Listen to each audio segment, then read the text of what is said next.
안녕하십니까. 예, 전용상 기자입니다. 박상민 기자입니다. 예, 오늘은 세계의 스파이, 레오폴트 트래퍼, 예. 뭐 붉은 오케스트라의 지휘자다, 뭐 그런 얘기가 있는데, 예, 그 사람에 대해서 오늘 얘기를 한번 나눠보시죠. 트래퍼를 간단하게 설명을 드리면은 유대인 출신이고요. 유대인 출신의 공산주의자고. 과거 소련 그리고 현재도 있는 그 GRU라고 하는 러시아 군의 당시에는 소련 군 정보기관 소속의 아주 전설적인 그런 스파이였습니다. 이 인물 같은 경우에는 상당히 첩보사적으로 저평가되어 있는 것으로 좀 유명하거든요. 왜냐하면 당시에 최고의 스파이 중에 한 명인 리하르트 조르게가 일본을 근거지로 해서 아시아에서 활동을 했었거든요. 첩보사에서 가장 유명한 스파이 중에 한 명이 리하르트 조르게인데 레오폴트 트래퍼 같은 경우에는 유럽에서 리하르트 조르게와 비슷한 그리고 순도면에서 첩보 활동의 순도면에서 상당히 리하르트 조르게에 견줄 만한 그런 활동을 했던 스파이고요. 특히 방금 말씀하신 대로 2차 대전 기간에 독일을 주변으로 한 서유럽. 전역에 스파이망을 조직했는데요. 그렇죠. 조금 이따 말씀을 드리겠지만 그 스파이 조직의 명칭이 붉은 오케스트라라고 하는 아주 비밀스러운 스파이망의 지휘자였었습니다. 유대계 가장에서 태어났다고 하는 그런 부분인데 그 이후에는 쭉 어떻게 전개가 되는지 그 소년 시절부터 이렇게 쭉 말씀을 한번 해주시죠. 일단 트래퍼 같은 경우에 1904년에 오스트리아 헝가리 제국 시절 그 현재는 폴란드 진영인데요. 노비타르크라고 하는 폴란드 남부 지역에서 태어났고요. 유대계 가정에서 태어났는데요. 10대 시절이던 1916년경에 자신이 혈통이 유대계라는 것을 인식하고 이때부터 좌파적인 시온주의, 유대인 민족주의 운동에 이제 투신을 하게 되고요. 그리고 이 이후에 얼마 뒤에 볼셰비키 혁명이 소련에서 일어나는데요. 이때 공산당에 이제 가입을 하면서 공산주의자로서 아주 어린 나이부터 이제 활동을 하게 됩니다. 이런 경력을 바탕으로 해서 1926년경에 팔레스타인으로 이주를 하게 돼요. 여기서 이제 공산당 활동을 본격적으로 하게 돼요. 노조 활동과 공산당 책임 비서로 일을 하게 되는데요. 당시에 이 지역을 점령하고 있던 나라 국가가 영국이었었거든요.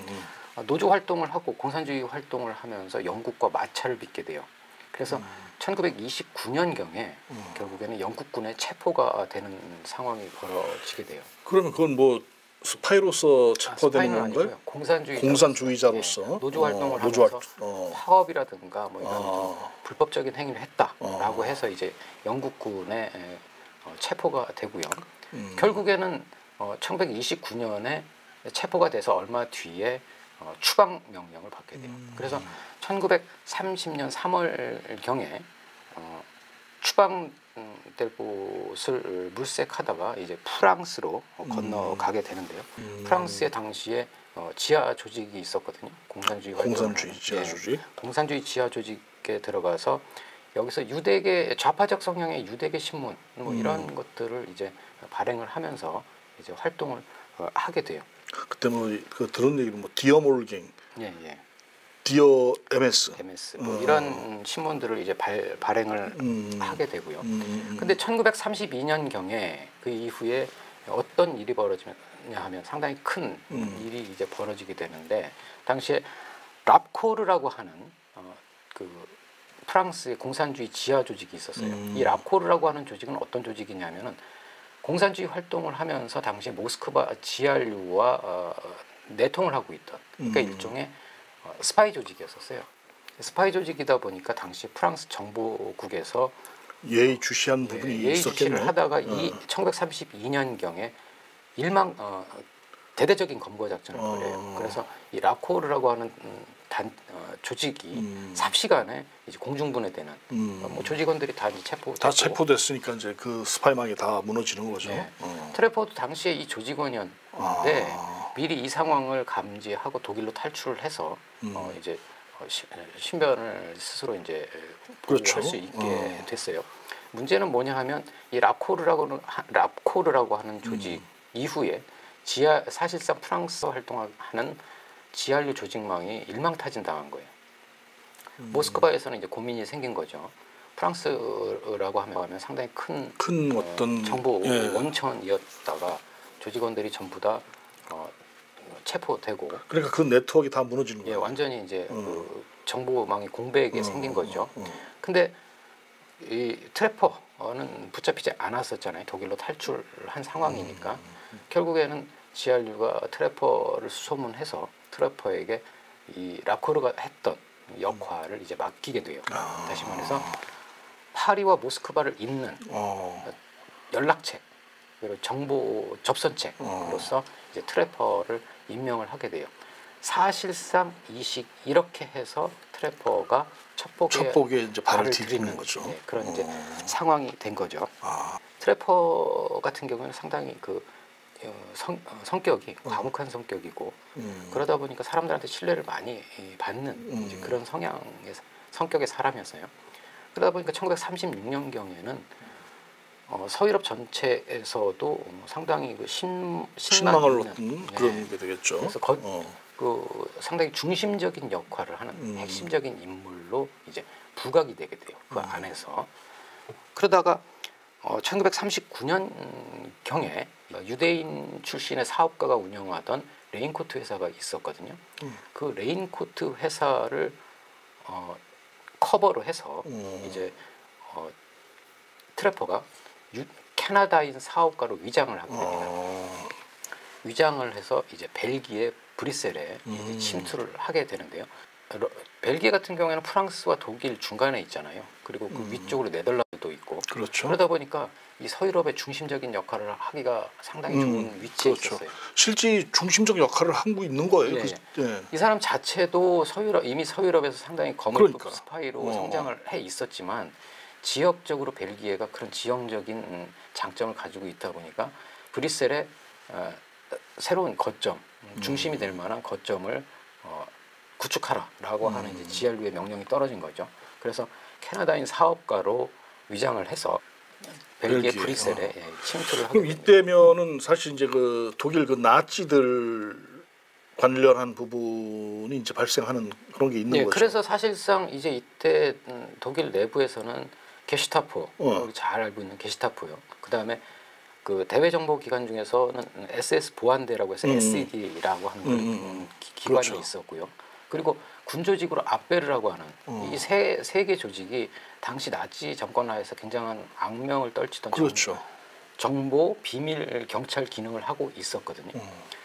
너무나 철통 같은 그 방첩 활동을 벌이다 보니까 독일 내부에서 활동하기가 너무 힘드니까 지알류가 독일 외부에 정보원은 독일 내부의 정보원은 두 대 정보 그 분실이라고 하는 거점은 안 두고 거점은 이제 벨기에나 아니면 프랑스에 두겠다 이렇게 이제 판단을 하고 가장 지형적으로 이상적인 곳이 이제 벨기에다 보니까 벨기에에 이제 트래퍼를 침투를 시켜서 이제 거점을 구축할 수 있도록 이제 그렇게 하게 된 거죠.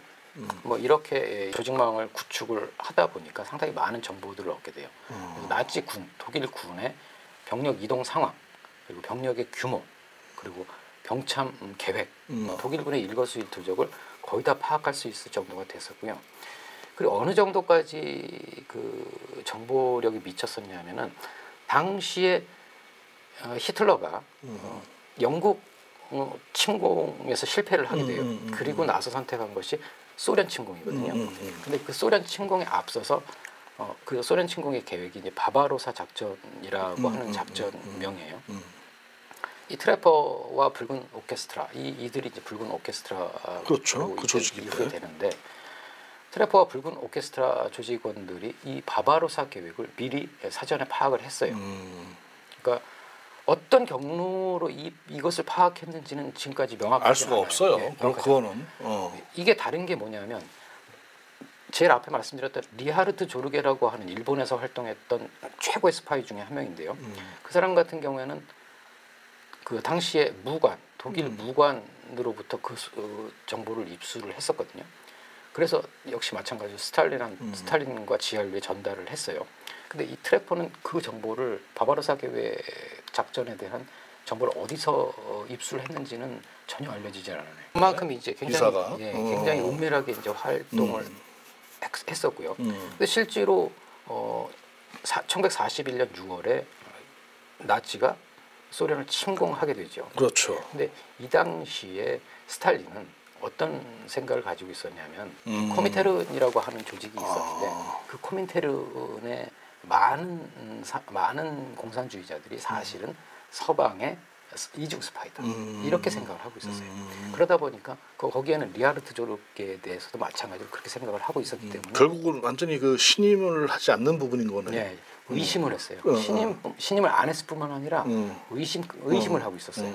그러다 보니까 이 바바로사 계획에 대해서 그렇게 믿질 않았네. 예, 일본과 저 서유럽에서 이렇게 각각의 정보가 들어오는데 첩보가 들어가도 스탈린은 방비를 안 했었죠. 그러다가 일격을 당한 거죠, 히틀러에게.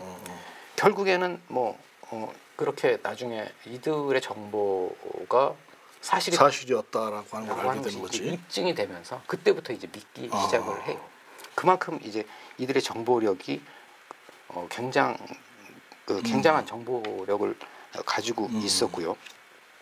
이제 이렇게 트래퍼 같은 경우에는 벨기에 거점을 두고 있으면서 또한 이제 영국이나 그리고 스위스 여기에도 따로 그 조직을 다 기본적인 스파이망이 있었거든요. 그러니까. 이 스파이망을 다 흡수를 해요. 그래서 프랑스, 벨기에, 네덜란드 그리고 독일 내부 거기에 영국, 스위스까지 합쳐서 아주 거대한 스파이망을 조직을 하고 이 거대한 스파이망의 가장 핵심적인 중심적인 역할을 했던 사람이 바로 그 스파이 조직을 붉은 오케스트라라고 부르는데요. 그 붉은 오케스트라에서 가장 핵심적인 활약을 핵심적인 인물이었던 사람이 바로 이 트래퍼라고 하는 오늘 소개해드리는 사람입니다. 근데 붉은 오케스트라라고 하는 이름이 왜 지어졌냐 하면